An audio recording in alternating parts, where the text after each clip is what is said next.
একটি সাধারণ দানার মধ্যে যদি এমন ক্ষমতা থাকে যা রক্তের চিনি নিয়ন্ত্রণ করে, কোলেস্টেরল কমায় এবং হজমেও সহায়তা করে, তাহলে কি আপনি বিশ্বাস করবেন? এই ছোট্ট দানাটির নাম মেথি। আমার হাতে দেখতে পাচ্ছেন মেথি পাউডার, যেটি আমি নিয়মিত খাওয়ার চেষ্টা করি।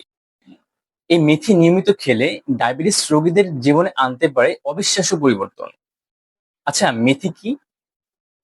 মেথি হলো এক ধরনের ভেষজ দানা। এতে রয়েছে fibre, iron, magnesium, amino acid এবং গ্লাইকোমেন নামে একটি বিশেষ উপাদান, যেটি রক্তের শর্করার পরিমাণ কমায় বা শর্করা শোষণ ধীর করে।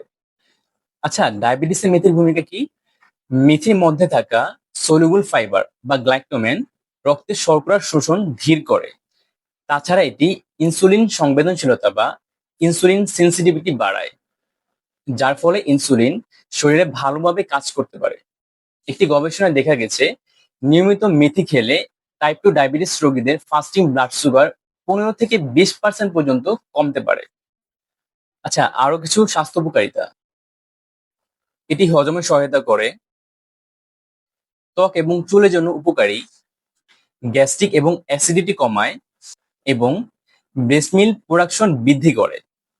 আচ্ছা, তাহলে এটি কিভাবে খাবো? রাতে 1 চামচ মেথি 1 গ্লাস পানিতে ভিজিয়ে রাখুন। সকালে খালি পেটে সেই পানি ছেঁকে পান করুন। আর দ্বিতীয় পদ্ধতি হলো প্রতিদিন 1 থেকে 2 চা চামচ মেথি গুঁড়া হালকা গরম পানির সাথে মিক্স করে সকালে অথবা রাতে খেতে পারেন।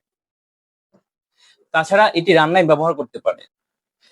কিছু সতর্কবার্তা: অতিরিক্ত মেথি খেলে পেট ফাঁপা হয়ে যেতে পারে, ডায়রিয়া হতে পারে, এমনকি হাইপোগ্লাইসেমিয়া হতে পারে। তাই ডায়াবেটিসের ওষুধ খাওয়ার পাশাপাশি নিয়মিত ব্যবহার করার আগে একজন চিকিৎসকের পরামর্শ নেওয়া জরুরি। আজকে এই পর্যন্তই। দেখা হবে পরবর্তী অন্য কোনো ভিডিওতে। ধন্যবাদ।